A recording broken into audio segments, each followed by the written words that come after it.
Yes, this time I remember to put the countdown.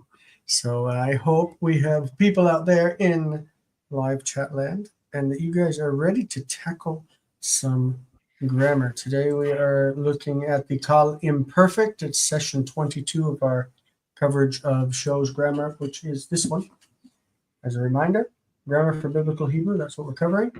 We are in lesson 18, covering the Qal Imperfect of strong verbs. With me today so far is Colton, and we'll see if anybody else joins us as we jump in. So let's throw it up on the screen and just start because we've got a lot to cover. Maybe somebody else will join us. All right, this is Biblical Hebrew 101. We are meeting on Mondays at 6 p.m. Eastern. This is a list of our super members and members on patreon.com. Thank you very much, guys. We really appreciate the fact that you help me stay afloat and get my rent paid. All right, we are looking at the naming and use of the imperfect. So far, we covered the perfect of the kal, piel, and hifil. Now we are going to be looking at the imperfect. If in simple terms, the perfect generally covers the past tense, and the imperfect generally covers the future tense. We're going to talk about when that is not the case, because both of the tenses can be used for irreales, basically an umbrella term that covers all of the non-indicative moods when you study Greek and Latin. So the perfect, that's what we normally call it, is also called by many the suffix tense because it's formed by adding suffixes like ani, you say ti, ata, you say ta, at, you say t. For who, you say nothing. And for he, you say a. Like they're suffixes, they're added to mark the person, number, and gender. The imperfect is generally by the same people called the prefix tense because rather than adding suffixes generally, you add prefixes to indicate the person, number, and gender. So we're going to get into those today. The perfect is also called katal because it represents katal, he did it. And the perfect is also called, or the imperfect, is called yiktol. Let me correct that because that is incorrect. Imperfect. Okay, the imperfect is called the yiktol. Right? Generally, the imperfect is used for events that are seen to happen in the future, whether this is the future of the time of speaking, the time when the person says it, or the future of some past event. For example, let's say a simple future tense is going to be avo. Avo. Avo means from bo. It means I will come. Avo. We're not going to learn this form until next week, but it's an easy one to grasp. Avo means I will come. He will come is yavo. Yavo. So I can say John yavo to my house. John yavo to my house. John will come to my house. When somebody talks about this in the past and it didn't happen, they're going to say, John said, John amar ki yavo, that he will come. And it's not that he will come. It's past, it's future of the past. And we say in English, John said that he would come. Would is future of the past, and it's the same form in the Hebrew. The discourse shifts the temporal anchor of the time of the speech.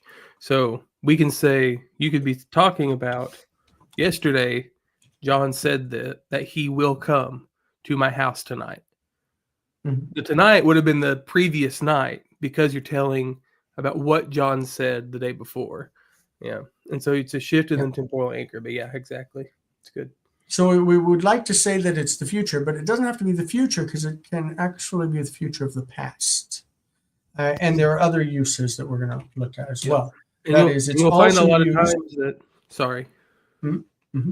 I was going to say, you'll find a lot of times, especially in the prophets, they play with that temporal anchor a lot. And so you'll find them talking about, in that day, he will say this. And it might be in the present, or it might be in a perfect in the direct speech, but or a katal or a participle. But and then he'll say, and then he'll talk back at, like, whoever the prophet is will say that day will be like this, and he'll say something similar but talking about the future event, because he's, it's just one of those things. Yeah, but yeah, you're right, exactly. It's just one of them things. The last thing we say on here is it's also used to express habitual past tense or something being described as the background of the narrative. Why? Because this would happen, or this used to happen, and then this happened. So the narrative past is the vaiktol that we're going to talk about later. But the background is often used in the yiktol. So, for example, in the first chapter of the book of Samuel, it's giving us background on the family, on Samuel's parents, Elkanah, and this is another's name, Hannah. Yes. And it says that Elkanah would go up every year to offer sacrifices in Shiloh. That's the city where the tabernacle was at the time. And so he would go up Ya'aleh in the imperfect. Even though it's referring to something in the past, it's referring to background or habitual past, and not to the narrative, what happened between one and the next. So the imperfect is often used as an irrealis tense, an irrealis mood. Wikipedia has this to say: in linguistics, irrealis moods are the main set of grammatical moods that indicate that a certain situation or action is not known to have happened at the moment the speaker is talking. This contrasts with the realis, the real moods. What does this mean? It is real to say, John eats pizza every Sunday. It's true, it's real. He eats pizza every Sunday because at Domino's Pizza, Sunday fun day. So he orders pizza every Sunday. That is not an advertisement. I don't work for Domino's. It is also real to use the simple past and say, John ate pizza yesterday. It's either true or it's not true.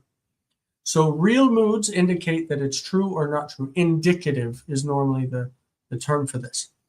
But when we're looking at the future, we can't really know that something is going to happen. It hasn't happened. It probably will happen with great certainty if we put it in the future tense. He will come tomorrow. We're saying that we're pretty sure that it's going to happen. But it could be less certain, and we say he might come tomorrow. Or, I don't know, he should come tomorrow if this and this and this is true. That's that expression of doubt or of something that we're not sure of because it hasn't happened is why we term the imperfect as irrealis. So let's think of where irrealis comes from. It's from Neo-Latin. If you look in a Latin dictionary, you're not going to find the word realis or irrealis. You're not going to find that in a Latin dictionary because it's a Neo-Latin term, meaning Latin that's been revived for modern use. It's from the prefix ir, meaning not, like in and im and ir, not. It's from res, meaning thing, and then the alis suffix that's for creating adjectives. So it, according to Wiktionary, it means intangible, like it's not a thingable, immaterial, or not composed of physical things. So this irrealis is things that are not touchable, not tangible, not real. And so we use them to express things like potentiality or desire, a wish. The most common use of the yiktol is to express this irrealis mood, which includes what is taught in Greek as the subjunctive and optative moods. These are generally included in the volative uses of the yiktol as taught in traditional Hebrew grammars. Cohortative, jussive, all of these, I wish it were true, I hope it happens. This is yiktol. It's used to express conditionals, like if this should happen, then this would happen. Potentials, it might happen, it may happen, I hope it happens. Desires, hopes, and intentions. It's a very widely encapsulating form. And why do we do that? Because in Hebrew we have either perfect or imperfect. We don't have a slew of tenses that you have in Greek. So these forms take on a lot of heavy lifting. Colton, what do you want to add? No, I don't think I'd add anything. I'll just say this. Kevin talks about like the only thing that the yiktol is marked for, like the verb form itself, it can be used in all the ways you're talking about. But he says that the only thing that the verb form itself is marked for is the irrealis mood. It's and so because it can be found in all three tenses, and it can be used indicatively. Well, can't say that. It can be used to refer to the future, but the future is strictly irrealis because it has not happened yet, and that's why it can do that. I think you covered it well, all in all. I will add in passing that when we talk about the vayiktol, which is the narrative past, we're also going to talk about the katal, which takes the perfect and turns it into an irrealis as well. So the perfect has an irreal sense to it as well, but we will talk about that. When we talk about Hebrew tenses, the problem that we have is that most people don't conceptualize it in terms of realis and irrealis.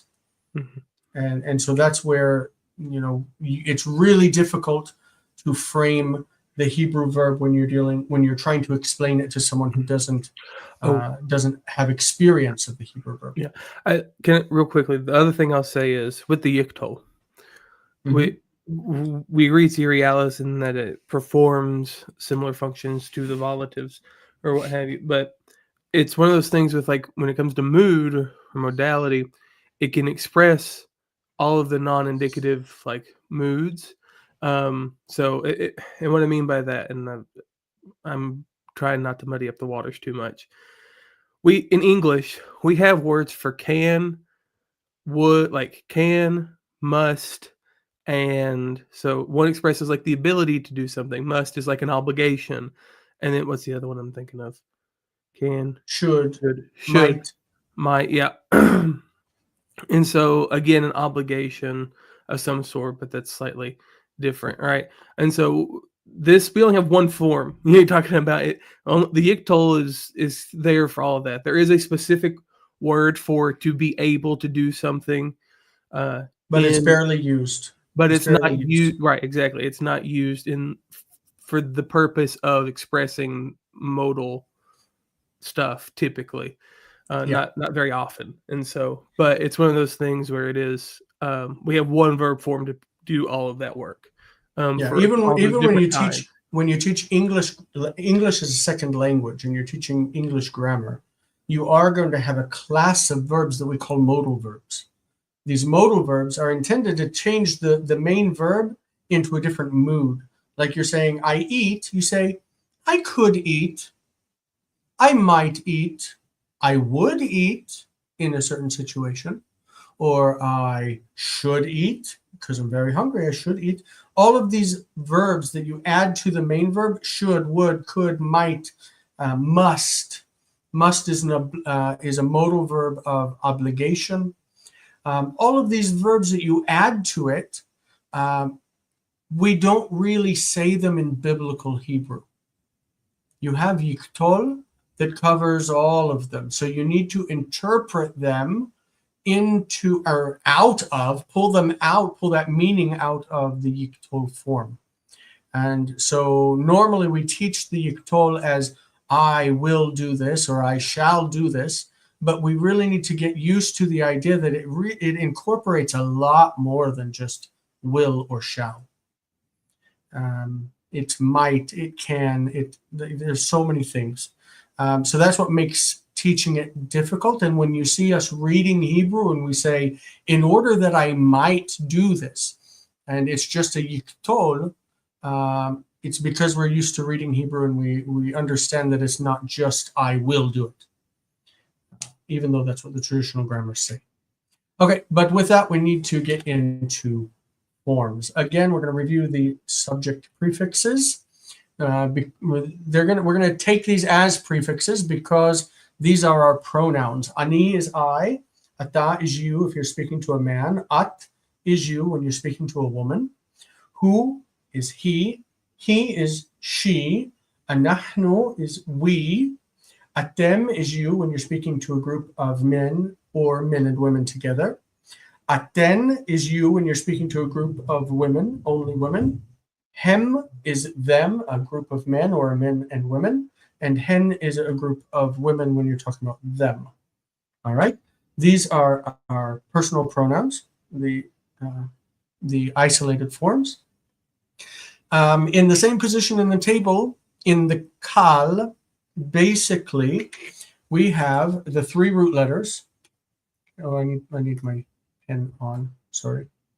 We have the three root letters that are prefixed with e, with a closed syllable for I. Ani, e, like esh, mo, esh, mo. There will be an o vowel here, or an a vowel, or an e vowel. There are three types. We'll look at them in a second. But the prefix is e. The prefix is t. The prefix is t for at, but instead of just being t, we also have e on the end. So tishmor, you will keep. Tishmeri, you will keep when you speak to a woman. Tishmeri. Why is that e on there? Remember that even in the past tense, ra'iti, for example, ra'iti at one time in the past was ambiguous.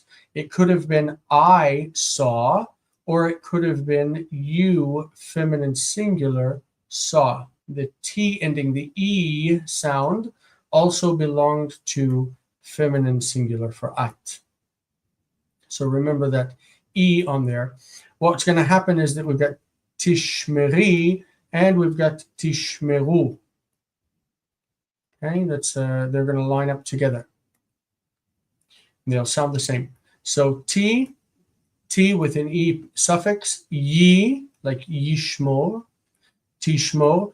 In the future, in the imperfect, the yiktol, these two forms, the second masculine singular and the third feminine singular, will always be identical. They always look the same. So tishmor, you will keep, and he tishmor, she will keep. He tishmor. They look the same exactly. And that's just a feature. The he form is yishmor. Anachnu nishmor. We will keep. Tishmeru, like tishmeri. Tishmor, na, this comes from this form, tishmor, and then na on the end. This is for third feminine singular and second feminine singular together. They will keep as feminine plural, not singular, but plural, and you will keep feminine singular plural. The na on the end can be written as na or as na, like a final nun with a kamatz written on the side. We'll see both of them. And yishmeru, yi and u. Okay, so let's see how it works out. There are three stem vowels that play in the Qal Imperfect. Most verbs appear in the yiktol. Yiktol. What does that mean? It means yik. Okay, yik. Tol. Yik. Tol. Means most of them, when we look at the root letters, this is root letter, this is root letter, and this is root letter. It's going to have yi with a closed syllable, and the second syllable has o. Yi, o. Yif, ol. Yik, tol. Yish, mor, with an o vowel. Okay, but we have three types. Some have a instead, like so. If this is the root, the three root letters, one will have e, a, yi, yishkav, yirkav. They're not coming to mind. Yilmad. They have a. Other ones will have e right there. Mostly roots that have yod in this syllable, like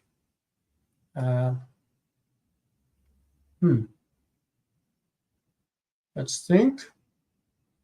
Yelech, yeah. Okay, so remember the halach behaves as if it were first yod. It's yelech. He will go. Yelech. And yeshiv, yashav, he sat, is yeshiv, where it's got an E in that second syllable. E, E. Okay, and then there's O. So A, E, and O. These are the three types. We're going to look first at A. So those that have an A vowel are normally stative verbs, which can have an E in the perfect. So lamed or lamad, lamad. Okay, he learned, studied, which is also stated lamed. In the future is yilmad, yilmad. He will learn.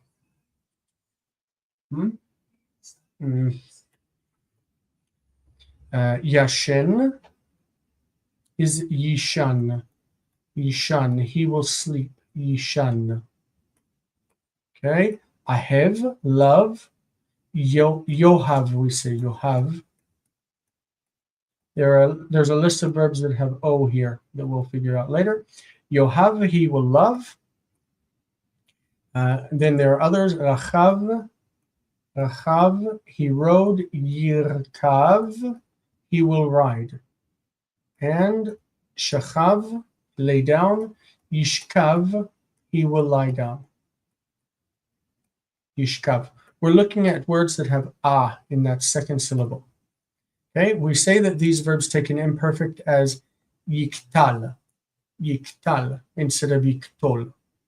Also, these verbs come from adjectives like kadosh. Kadosh is holy, so yikdash, he will be holy. Gadol, yigdal, he will grow. Zaken, old. Yizkan, he will be old. Katon, small. Yiktan, he will become small. Okay? They look like this with a in the second syllable. So yilmad, he will learn. Ani ilmad, I will learn. Ata tilmad, you will learn. At tilmedi, you will learn. At tilmedi. Hu yilmad, he tilmad. Okay, so we need to remember that these are always the exact same. Ata tilmad, vehi tilmad. You will learn and she will learn. How are we doing as far as questions or anything? My little niece is visiting my mom. Let's see, Colton wrote, possible or necessary situation based on our knowledge, epistemic modality.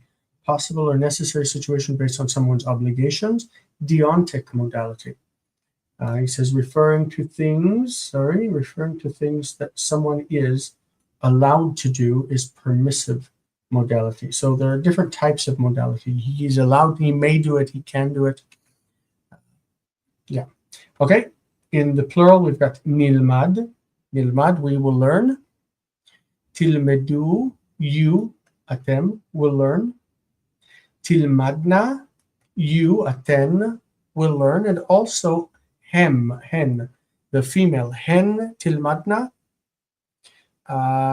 In modern Hebrew, we don't use these basically at all. We say aten tilmedu, hen yilmedu, just to simplify the language, but these forms definitely play in the Bible. Hem yilmedu, they will learn. It's to learn and also to study, by the way. So there are only 4 important verbs that fall into the E stem vowel. I mean, at least I think. Maybe there are more. This is what I would say are the important ones. The first one is Natan, he gave, which is yiten. Notice that it would be yin ten with the e vowel. Yin ten. The nun assimilates and it becomes yiten. Yiten, he will give. Ani eten, I will give. Halach is like first yod.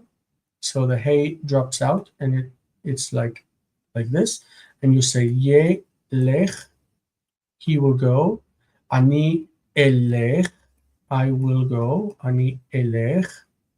Okay, we'll go over the forms. Yashav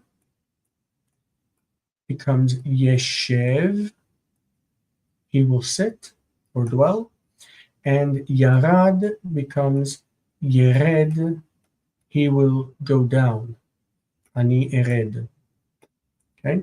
Sometimes we find Yochel instead of Yochal. So we can have Yiktal or Yiktel for this one. Yochal or Yochel.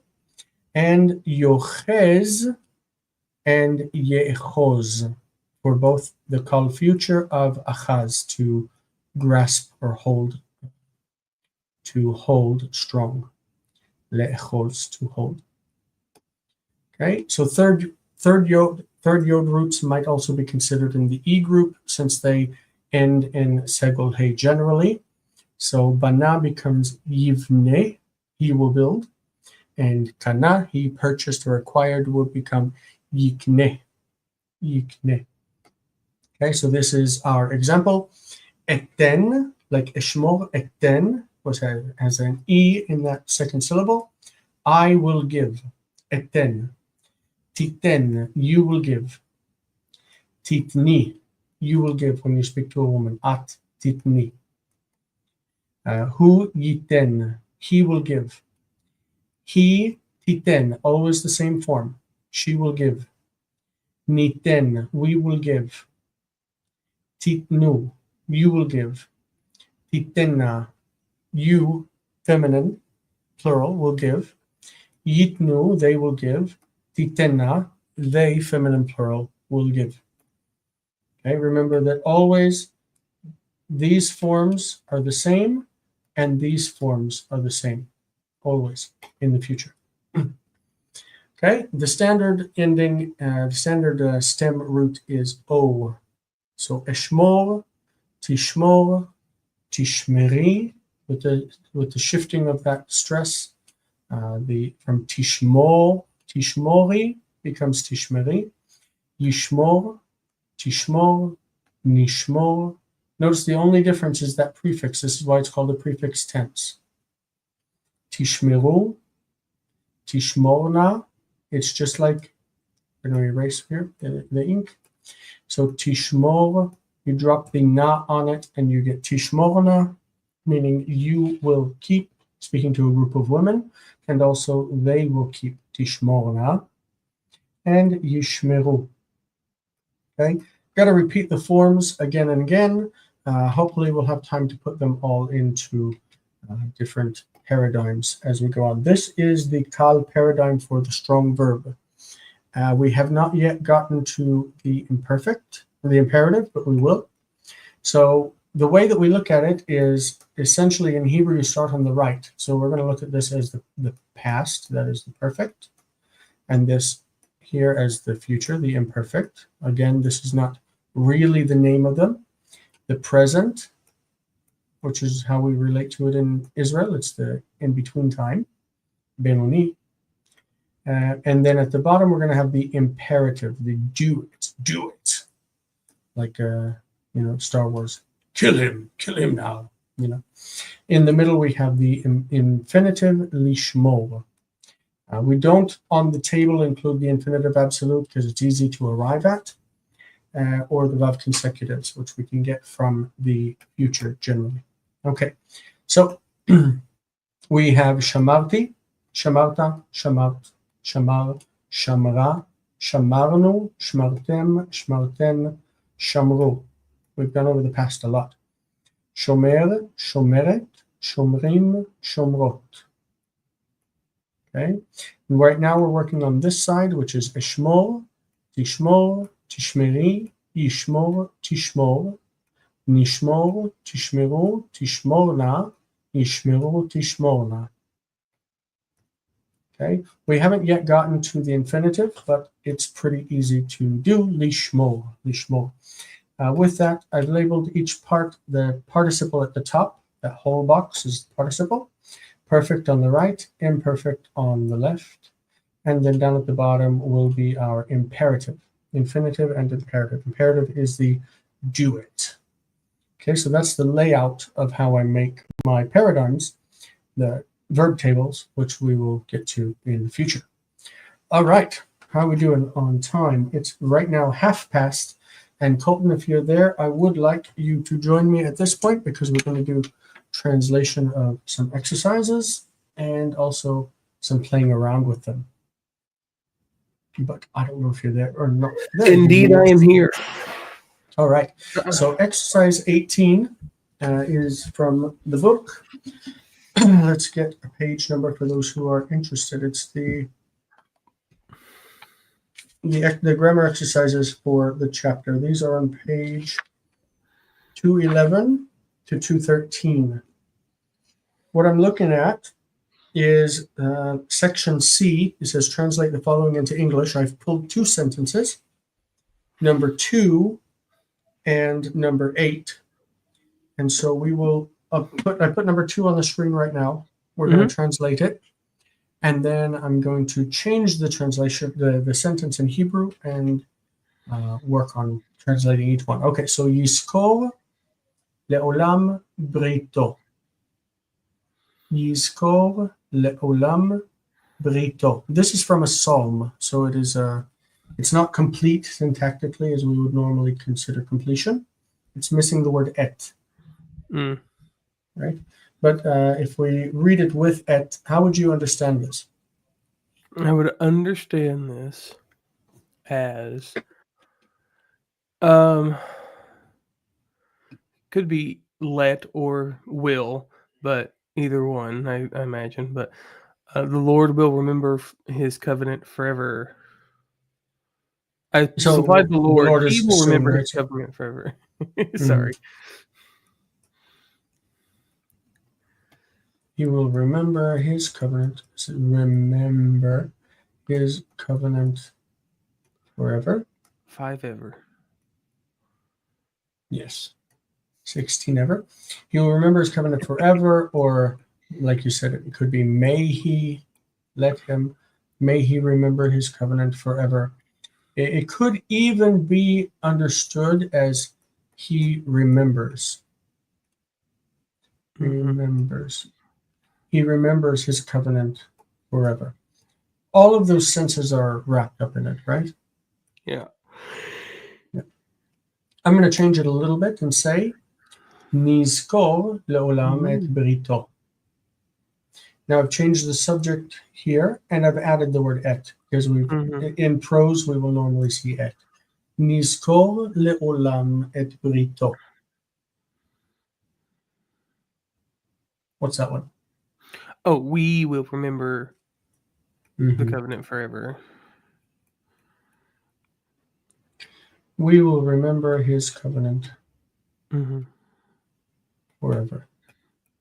Or we could say, let us remember. May we remember his covenant forever. Like the modality is there, right? Yes. Okay. What's this one?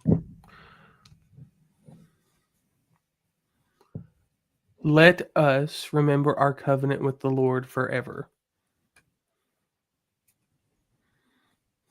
Or again, we will remember our covenant with the Lord forever.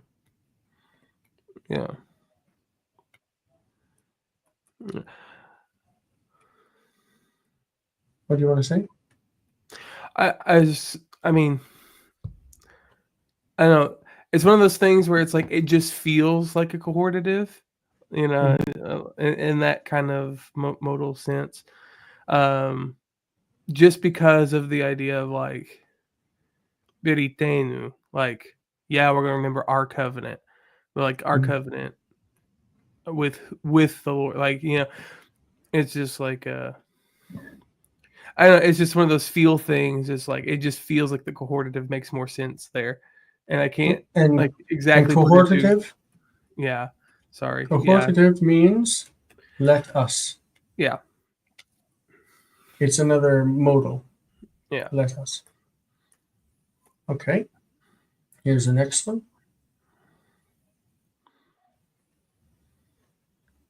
מעולם זכרנו את בריתו, ואותה נזכור לעולם, where we have the tenses opposed here. This is from ever. So from eternity, so forever from the past. Forever we have remembered.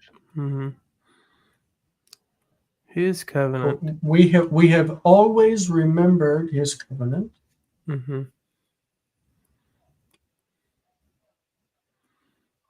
Okay. And we will keep it. Yeah. We will remember forever. Yeah. Sorry. And we will remember it. Forever. Forever. So we've got forever into the future and forever from the past. We have always remembered his covenant from the past, and we will remember it forever. Okay, so that's a nice combination. Zacharnu in the past and Niskor in the future. James is backstage. Okay. Ve'ota Niskor le'olam. And we remember it forever. Great. So James can play with number 8, which reads in the book, Nishlecha Anashim. Nishlecha.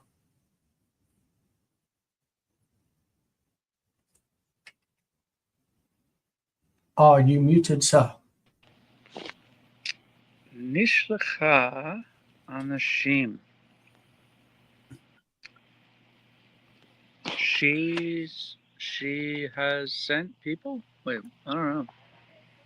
So nishlach means we will send, like it's a simple future, like the modal whatever, Alice. The a ending means let us. Nishlecha. This is the cohortative. Yes. Sorry. The long cohortative. Let us send. We just add an extra syllable. Nishlecha anashim. I should have known, since that's the whole point of this lesson.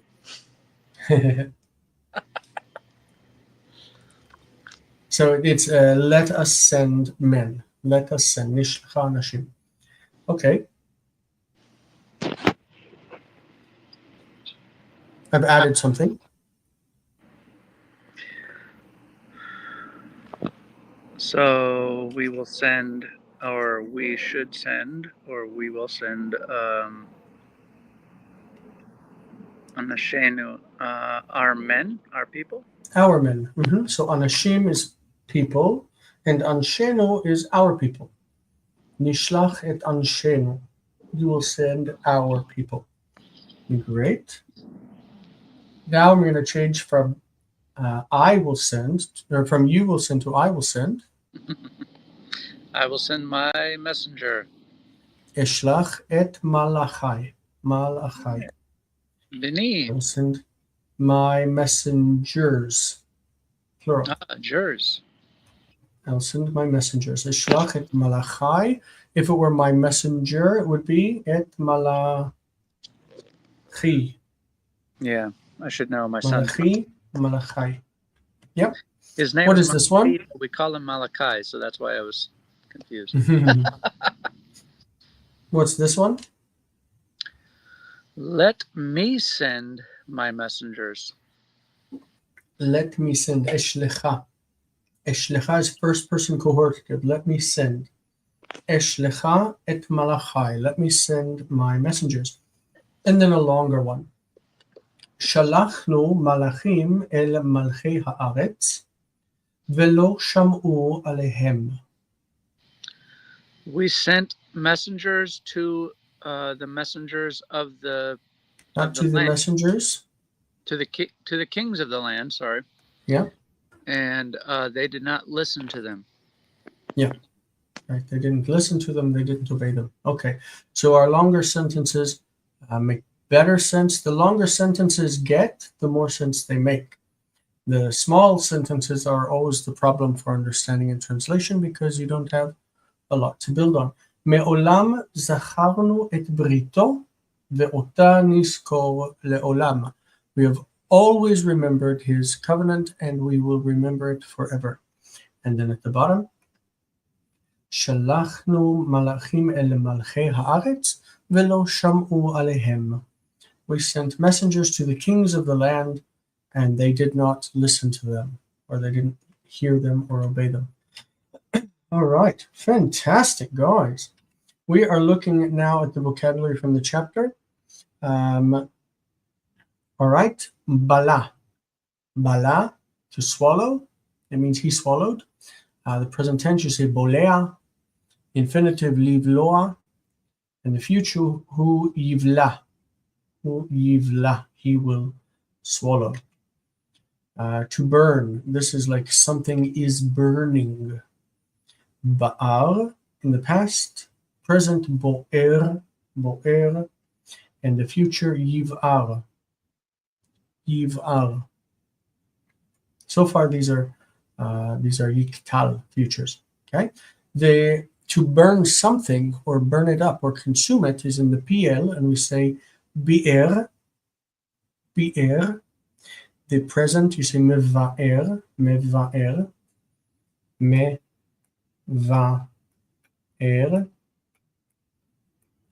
meva'er. I don't know if this is virtual doubling or if we say meva'er. I'm not sure. It doesn't matter how you say it. Meva'er. The future yiva'er, yiva'er. We can look it up, which vowel goes under it. Ga'al, he redeemed. Go'el, redeemer. Go'el and yig'al. Yig'al, he will redeem. Za'ak, zo'ek, yiz'ak. Yada. Yodeh, this isn't used so much. It's not a heavily used word. Normally this root is in the hifil, but it's to cast or to throw. Yodeh in the present, like the participle. And the future, I don't even know. Is it yeda? We could look that one up. I don't know how often this word is used. I've never used it at all. But let's see. Okay, you take the word yada, to cast or to throw. Come on. I'm going to show you how we will check it. To cast down, throw. Okay. You do. Let's say, so that would mean that, let's say that we want to take it as a verb in the past tense. We're going to do Qal Perfect. See what it has. Nothing. Qal Imperfect. See what it has. Nothing. Qal Participle, imperative. Let's see any form that it has. You do as an imperative.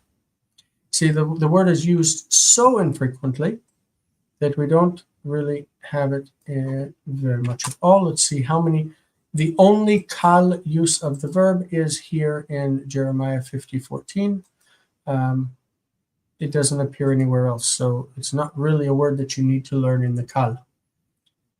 If it appears one time, it's not that important, right? But the same root for to confess or to give thanks. Hoda, he thanked, he gave thanks, or he confessed. The present, modeh, this starts a prayer that religious Jews will say every day in the morning. Modeh ani lefanecha, melech chai v'kayam, she'achzarta bi nishmati b'chemla, rabba emunatecha. I give thanks before you, living and living and existing King, because you returned my soul inside of me. She'achzarta bi nishmati b'chemla, with compassion. Rabba emunatecha, great is your faithfulness. But modeh ani is a very, very well-known prayer in Judaism. And women say moda ani, because it's a feminine. The future yodeh, yodeh. But we'll get into hifil in the future. So kafar, to cover with pitch, like Noah covered the ark with pitch. In the PL, kiper is to make an atonement, to cover sins. Pakad, we mentioned this before. Yifkad or yifkod is the future. Yifkod, and it means to visit, like for good or bad. Not to visit like, hi, how you doing, but to come and check on you. Inspect is a nice word. Kavatz is to gather together, to be gathered. Kibetz is to take things and gather them together. This is also in the Hitpael, Hitkabetz, meaning that they gathered together as a people. Likbor, kavar, to bury. Yikbor, he will bury. Kiter, to burn incense, and hiktir, also to burn incense. I don't recognize any difference between the words in the PL or hitfil. Kiter and hiktir, not sure what the difference would be. Radaf, to chase or to follow, often comes with acharei. Hu radaf acharav, he chased after him. Samach or sameach is to be happy. And the future is yismach, he will be happy. Ani esmach, I will be happy. Simeach, he made someone happy. You go to a wedding to make the bride and groom happy. Lesameach, chatan v'chala. Saraf, to burn, like the seraph or srafim is also saraf. It's a type of angelic being, and they are associated with fire. And shafach is to pour out. Lishpoch, ani eshpoch, ata yishpoch, shofech. So that's the vocabulary. All right, that's a lot to go over. A lot of vocab. What we have coming up, May 8th, that is this Thursday, we are going to be covering lessons 16 and 17. Again, I will say, Imachem Slicha. The forgiveness is with you. Please forgive me for not being there last week. I really was sick. I was sick Tuesday, Wednesday, Thursday, and finally on Friday I felt better. But I didn't work on Thursday either, and I didn't do any lessons. Monday, we will be reading David's story next week. Continuing, we're going to start in chapter 23 of 1 Samuel. We finished chapters 20 and 21 today, and we're skipping 22. And I'll be teaching from the imperfect of gutturals in the Qal, stems that contain gutturals or geminate roots or hollow verbs. Okay, so we're going to look at those. And then the Thursday after, we'll be covering the homework of the lesson that we just now did, lesson 18. So for all of that, I say to you, Toda raba ala akshava v'ala ishtatfut. Thank you for your listening and participation. We are right now at 12 minutes to the hour, which means we don't have to cut it, and we are able to field questions if anybody has questions, or to go over things that might not be so clear. If that's the case, I'll share Microsoft Word and we'll go over in Word whatever questions you might have. Colton, what do you feel about the imperfect, and was it justly covered? I can't hear you. Sorry. Yeah, it was great. There he is. I felt like it was done well. I will say I did stick in the chat those different types of modality that we can get out of the Yiktol, and like generally what they are. So if anybody wants Very to nice. check that out. I didn't know if you said that in my intro. Yeah, I did everything out loud. Okay. I read your comments out loud. Okay. Compared to how people normally initiate the study of the imperfect, I think that we handled things in line with the more modern approach to it. Yeah. I hope. It's always hard because, especially for English speakers, because we don't operate with aspectually minded languages. Like, that's just not what English is. Uh, And so when we have to move to these more aspect-loaded languages like imperfect, or imperfective, imperfective, and irrealis, and um, and then just the way that it's represented in the language is a different, like, I'm trying to stay away from the use of mode, but a different method for representing it in the language anyway, because English has all these auxiliary verbs that help: would, could, should, can, Yeah. will, might.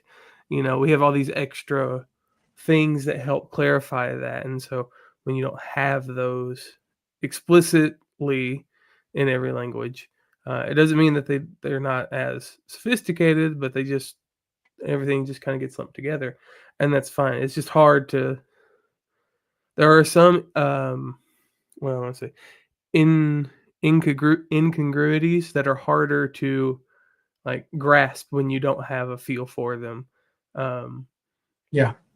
and I think that's And this is also one of the things that's most hotly debated yeah, among people who would call themselves Hebraists.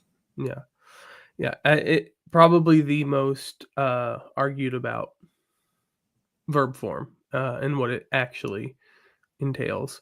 Yeah, At least absolutely. in scholarship right now.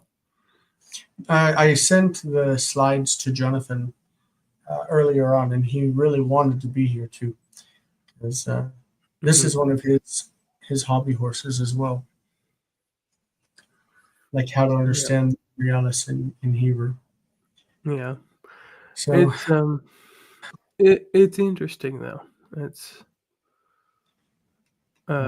it is fun, we but are 8 minutes from our. What's that? uh, Did I I'm lose done. you? No, I'm here. I can hear you. Can you hear me? Let's see about. Yeah, my headphones are disappeared from the options. Mm. All right. But anyway, we will go ahead and call it, I guess, for today. And hopefully people will use this session as something to learn from. I think it's one of our better sessions. Should be useful for people out in Chatland and YouTube to Yeah, share with their it's good. friends. So if you haven't hit like, and if you haven't shared our feeds, we'd really appreciate it if you did, and get more than 3 to 10 people watching. That'd be really nice. All right, so we'll see you guys next week. I already went over the various things that we're going to be doing. In the meantime, Colton and I will say Toda Rabba, and Toda we'll see you rabah. next week. Bye bye.